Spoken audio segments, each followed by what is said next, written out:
First పాడిన పాట ఇది. ఆ, Okay. మీ మామయ్య గారు రాశారు ఇది, నేను రాశాను. మీరే రాశారా ఆ. ఫస్ట్? ఓకే.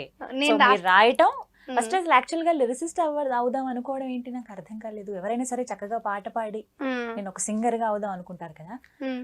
పాట రాసేంత పరిణితి రావాలంటే అది చాలా పెద్ద విషయం. సో ఎలా వచ్చింది? నాకు అంటే చిన్నప్పటి నుండి ఇంట్రెస్ట్ అన్నట్టు ఈ పాట ఇదని కాదు, ఇంకా దీనికంటే ముందు చాలా సాంగ్స్ రాసుకున్నా కానీ ఒక అవకాశం రావాలి నాకు. అవకాశం కోసం చూసేసరికి ఆ టైం వచ్చింది. చిన్నప్పటి నుండే నార్మల్ గా నేను స్కూల్లో ఉన్నప్పుడు కవితలు రాసేది. చిన్న చిన్న ఏవో నాకు తెలీదు, అంటే నేను పాట రాస్తున్నా, కవిత రాస్తున్నా, ఒక కథ రాస్తున్నా ఏం తెలియదు. కానీ నేను రాసేది, ఏదో ఒకటి రాసేది.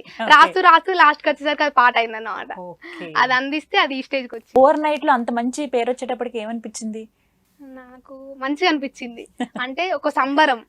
నాకు ఎట్లా అంటే దీనికి మ్యూజిక్ చేస్తారు, దీనికి ఇట్లా ఇవన్నీ ఇన్స్ట్రుమెంట్స్ ఉంటాయి, ఇదంతా ఏం తెలియదు నాకు. నా మైండ్ సెట్ ఏంటంటే నేను వాడాలి, ప్రజలకు తెలియాలి, పాట బయటికి రావాలి. ఇదే కాన్సెప్ట్ నాకు ఒకటే.